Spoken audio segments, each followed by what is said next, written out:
تو میں ان لوگوں کا بھی شکریہ ادا کروں، ان تنظیموں کا بھی شکریہ ادا کرنا چاہتا ہوں کہ جو اپنے فنڈ میں سے ہمارے پاکستان ورکر فیڈریشن کو پیسے دیتے ہیں، اس لیے کہ وہاں کا مزدور جو ہے اس کی حالت بدلے اور اس کے لیے قانون سازی ہو۔ تو پاکستان کے اندر جو سب سے بڑا سیٹ بیک ہے وہ یہ ہے کہ پاکستان کے ٹوٹل کوئی 1 کروڑ کہہ لیں، اس سے بھی کم لوگ ہیں وہ جو یونینائز ہیں، اور وہاں پہ بھی جو یونینز ہیں، ابھی میرے علم میں ہے کہ میں جب جاتا ہوں مختلف صوبوں میں تو خاص کر انڈسٹریلسٹ جو ہے وہ اتنا طاقتور ہے کہ وہ ہر جگہ پہ پاکٹ یونین بنا کے لوگوں کو تقسیم کرتا ہے۔ اور جو سب سے بڑا سیکٹر ہے زراعت ایگریکلچر کا ہے، جیسے یہ ہم نے بتایا کہ چوک چوراہے میں جو لوگ بیٹھے ہوتے ہیں ان کی دہاڑی لگ گئی تو ان کا چولہا جلتا ہے، ان کے لیے کوئی قوانین نہیں ہے، تو اس پہ پاکستان ورکر فیڈریشن جو ہے خصوصی طور پہ چوک ورکر کے اوپر جو کام کر رہی ہے، اس میں ہم نے الحمدللہ اب اسلام آباد کے اندر جو 10 پوائنٹس ہیں، حکمرانوں کا شہر ہے، 10 جگہ پہ لوگ بیٹھے ہوتے ہیں اور زیادہ تعلق ان کا KPK سے ہی ہے، پنجاب سے بھی ہیں، اور وہ لوگ ہیں کہ جو صرف دہاڑی کی تلاش میں ہوتے ہیں، اور اگر دہاڑی پہ چلے گئے تو ان کا، اور پھر آگے سے ان کے ساتھ یہ کہ ٹھیکیدار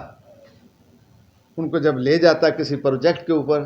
تو 10 دن کی مزدوری کروانے کے بعد صرف 2 دن کی مزدوری دیتا ہے، پولیس انہیں پکڑتی ہے۔ تو ہم اس پہ پاکستان ورکر فیڈریشن نے جو کام کیا اس پہ ہم نے ان کا ڈاٹا تیار کیا۔ اب مجھے چونکہ میں نے باقاعدہ اپنا دفتر جو نیا CDA میں ہے وہ جوائن کر لیا ہے، تو اب ہم انشاءاللہ اس کو مزید وہاں کی انتظامیہ ایڈمنسٹریشن سے بات کر کے ان کو کم از کم کوئی آئیڈینٹیفیکیشن، کو شناختی کارڈ دلوائیں گے، اور پھر ممبران پارلیمنٹ سے بات کریں گے، اور ان کے لیے قانون سازی پہ ہم کام کرنا چاہتے ہیں، اور انہیں بھی قوانین کے تحت جو دوسرے لوگوں کو مراعات ملتی ہیں وہ دینا چاہتے ہیں۔ تو اس میں پاکستان ورکر فیڈریشن جو ہے، میں بالکل کہہ سکتا ہوں کہ پاکستان ورکر فیڈریشن ہی پاکستان کے اندر ایک ایسی مزدوروں کی تنظیم ہے جس نے ہر شعبے میں، جیسے میں نے مائن سیکٹر کی بات کی تو ہم بلوچستان میں وہاں کام کر رہے ہیں۔ ابھی ہماری وہاں کی جو صوبائی قیادت ہے، پچھلے دنوں میں وہاں زلزلہ آیا تو 15 کارکن جو تھے وہ دب گئے اور 30 سے زیادہ جانی نقصان ہوا، تو اس پہ فوری طور پہ ہمارے جو وہاں صوبائی ہمارے ریجن کے جو لوگ ہیں، کاکڑ صاحب ہیں، ہمارے چیئرمین وہاں سے عبدالسلام بلوچ صاحب، تو وہ فوری طور پہ پہنچے اور گورنمنٹ سے رابطہ کیا، پھر ان کو ریہیبلیٹیشن کے لیے کام کریں۔ ان کے لیے بھی ہماری یہی خواہش ہے کہ پاکستان کے تمام جو مزدور ہیں مختلف، ان کے لیے قانون سازی کی جائے اور انہیں یونین سازی کا حق دیا جائے، اور ان کے بچوں کے مستقبل کے لیے علاج معالجہ ہو، ان کے ویجز کا مسئلہ ہو، ان کی تعلیم کا مسئلہ ہو، تو جو ریاست کی ذمہ داری ہے وہ پوری کرے، اور اس کے لیے پاکستان ورکر فیڈریشن مختلف شعبوں میں کام، جیسے میں نے خواتین کی، آپ کو گھریلو خواتین کی بات کی، اسی طرح ایگریکلچر ورکر جو سب سے بڑا پاکستان کا شعبہ ہے، اس کے حوالے سے کروڑوں کی تعداد میں پوری فیملیز، تو الحمدللہ تو اس پہ بھی سندھ کے اندر ایگریکلچر جو ہے اس میں اس کے لیے قانون سازی ہو چکی ہے، یونین بن رہی ہیں۔ اسی طرح بلوچستان کے اندر جو سب سے بڑی ہماری طاقتور یونین ہے وہ ایگریکلچر کی ہے، 14 سے 15 ہزار امپلائیز ہیں۔ تو یہ سب پاکستان ورکر فیڈریشن، اور اس میں بطور جنرل سیکرٹری، چونکہ میں ایک ادارے کا، میرا پاس بھی 52 سال کا الحمدللہ تجربہ ہے، میں 69 سے ٹریڈ یونین کا کارکن ہوں، میں ایک سرکاری ادارے کا ٹریڈ یونین کا کارکن ہوں، تو مجھے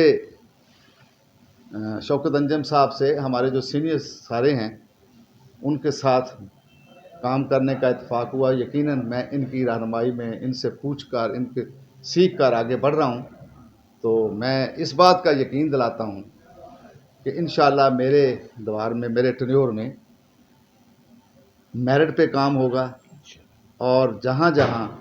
کسی صوبے میں، کسی ریجن کے اندر کہیں کمی ہے تو میری کوشش ہوگی، میں اپنے نیشنل کوآرڈینیٹر صاحب سے بھی گزارش کروں گا کہ ہمیں وہاں پہ جہاں کہیں پچھلے ادوار میں کمی رہی اسے دور کر کے ان شعبوں کو زیادہ آگے لے کے جانا چاہیے. تو انشاءاللہ آپ سب لوگوں کے تعاون سے ہمارے جو ساتھی ہیں، مجھے ان پہ سب پہ فخر ہے، اپنے اپنے شعبوں میں یہ کام کر رہے ہیں. میں ان سب کو یقین دلانا چاہتا ہوں کہ میں آپ کی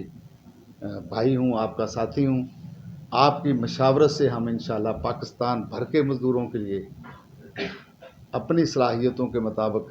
کام کریں گے اور ان کے بہتر مستقبل کے لیے پاکستان ورکر فیڈریشن اپنی جدوجہد جاری رکھے.